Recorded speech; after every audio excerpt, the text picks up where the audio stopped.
ये साइकोलॉजी के डॉक्टर होते हैं, आपने देखा होगा। नमस्ते, मैं पवन यादव।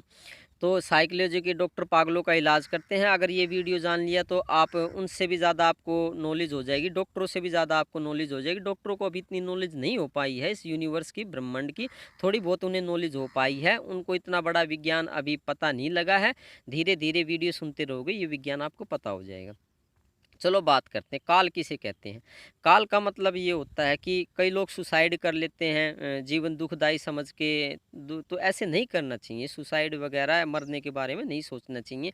हर आदमी के बारे में एक दो बार ज़िंदगी में ऐसा टाइम आ जाता है कि वो सुसाइड करने की सोचता है कि ज़िंदगी बहुत बुरी है, कि तो ऐसा आ ही जाता है कभी कभी। तो इसके बारे में जानेंगे और इस काल से कैसे बचा जाए। इसको पुराने लैंग्वेज में काल कहते थे। तो इससे ये आवाज़ें कहाँ से आती हैं, ऐसे विचार क्यों आते हैं, उसी के बारे में बात करेंगे।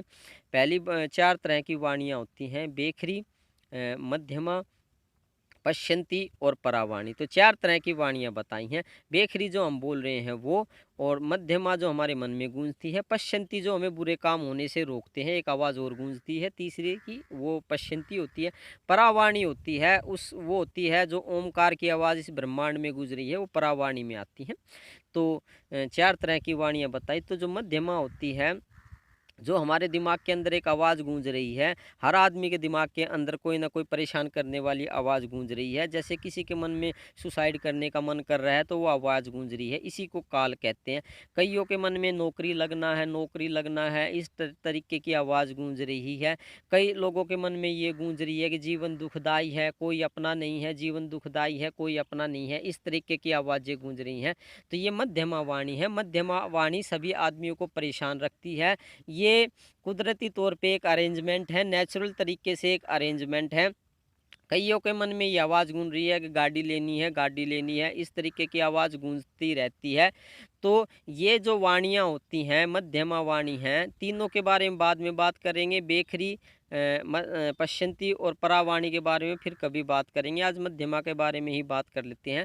ये आवाज़ आती कहाँ से है, इसके बारे में जानने की कोशिश करनी चाहिए। ये जो मध्यमा वाणी होती है, जो सभी जीवों को दुखी रखती है, पूरे जितने भी धरती पे जितने भी जीव हैं, चाहे कीड़े मकोड़े हैं, चाहे आदमी हैं, चाहे रिश्तेदार हैं, सभी कोई ना कोई दुख का राग गाते रहते हैं। ज़रा उनसे, वे आध्यात्मिक ज्ञान में उच्च लेवल पे नहीं पहुँचे हुए हैं, इसलिए उनको दुख के बारे में पता नहीं है, दुख आता कहाँ से है। तो चलो बात करते हैं। ब्रह्मांड में आवाज़ें गूंजती रहती हैं, वही आवाज़ हमारे दिमाग के अंदर गूंजने लगती है। एक ब्रह्मांड में एक आवाज़ गूंज रही है, वो आवाज़ क्या है? आवाज़ ये भी हो सकती है कि भाई बाइक लेनी है, बाइक लेनी है, बहुत अच्छी बाइक लेनी है, तो वह वही, अब वो गूंज तो आकाश मंडल में रही है। अब कभी कभी आपका दिमाग उसको कैच कर लेता है, वो आपके दिमाग के अंदर गूंजने लगती है। बाइक लेनी है, गाड़ी लेनी है, बाइक लेनी है, गाड़ी लेनी है, वो आपको पागल बना देगी वो आवाज़।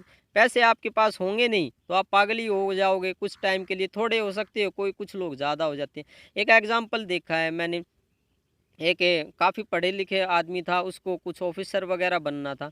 अब काफ़ी साल से उसके दिमाग में आवाज़ गूंज रही थी, ऑफिसर बनना है, ऑफिसर बनना है, सरकारी गवर्नमेंट नौकरी में ऑफिसर बनना है, नाम रोशन करना है। अब नहीं लग पाया वो, उस आवाज़ ने उसको पागल कर दिया।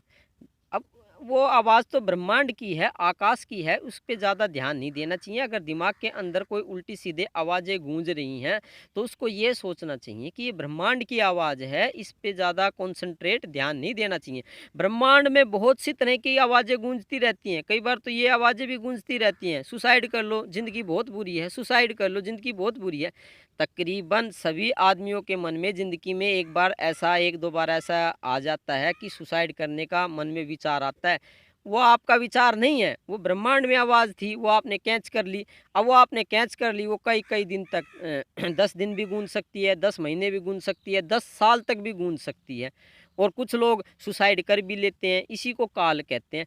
ब्रह्मांड में कोई ना कोई आवाज़ अच्छी-बुरी गूंजती रहती है, जिसको आपका दिमाग कैच कर लेता है, और उससे कुछ लोग लेडीज़ पागल हो जाते हैं, कुछ लोग सुसाइड कर लेते हैं, कुछ लोग पूरी ज़िंदगी दुखी रहते हैं। कई लोगों के तो दिमाग में यही गूंजता रहता है, ज़िंदगी दुखी है, दुखी है, दुखी है, वो पूरी ज़िंदगी दुखी ही रहते हैं। उन्होंने ब्रह्मांड की आवाज़ कैच कर ली है, अब वही कनेक्शन हो गया है उनका, कनेक्टिविटी हो गया है, वो ज़िंदगी दुखी है, इस आवाज़ को बार बार कैच कर रहे हैं। भाई क्यों कैच कर रहे हो इस आवाज़ को? इस आवाज़ को छोड़ दो। मध्यमा वाणी जो होती है वो बुरा भी कर सकती है, आपको पूरी ज़िंदगी दुखी भी रख सकती है। तो मध्यमा वाणी होती है, यही कारण होता है कि दिमाग से सभी लोग परेशान होते हैं, क्योंकि ब्रह्मांड की आवाज़ें गूंजती रहती हैं और आप उस पे विश्वास करते रहते हो, आप उस पे यकीन करते रहते हो। किसी अच्छी पदवी धारक के सानिध्य में बैठना चाहिए जिससे कि इन आवाज़ों का ज्ञान हो। आवाज़ें ज़्यादा अच्छी नहीं हैं, दिमाग की आवाज़ हो चाहे किसी दोस्त की या रिश्तेदार की आवाज़ हो, आवाज़ों पे ज़्यादा ध्यान नहीं देना चाहिए। ब्रह्मांड की आवाज़ दिमाग के अंदर गूंजती है और पूरे शरीर को परेशान, दिमाग को परेशान कर सकती है, पागल भी कर सकती है और पूरी ज़िंदगी को दुखदाई भी बना सकती है। तो मध्यमा वाणी पे सदा ध्यान देना चाहिए। पूरे दुनिया में सबसे ज़्यादा जीव दुखी इस मध्यमा वाणी से है, इसी आवाज़ से है जो कि दिमाग के अंदर गूंज रही है। जब आपको इसका ज्ञान हो जाएगा, जब आपको इसका पूरी तरीके से ज्ञान हो जाएगा तो आप इसको अवॉइड कर दोगे, ये आपको दुखी रखना बंद कर देगी। अपने मन की आवाज़ की तरफ ध्यान ना दें, काफ़ी घातक है, काफ़ी बुरा भी कर सकती है, ये ज़्यादा अच्छी आवाज़ नहीं है। तो मध्यमा जो वाणी होती है, मैं तो ज़्यादा उससे संतुष्ट रहता नहीं हूँ। तो आप ज़रा इस पे ध्यान देंगे तो काफ़ी समझदार होते जा रहे हैं आप। अपने मन की गुंजन की तरफ ध्यान देंगे, ये एक ब्रह्मांड की आवाज़ है जो गूंजती ही रहेगी और सदियों से गूंजती आ रही हैं। करोड़ों अरबों खरबों जीव इससे परेशान हैं, आप नहीं होंगे। और इस बात पे ध्यान दे के अपने दिमाग का खुद ही इलाज करेंगे। इलाज तो वैसे आप ठीक ठाक हैं ही, और छोटी मोटी कोई बात है तो अपना इलाज ये समझ के कर लेंगे। तो धन्यवाद, आज के लिए काफ़ी हो गया। तो आज वाणियों के ऊपर काफ़ी लेक्चर हो गया। धन्यवाद।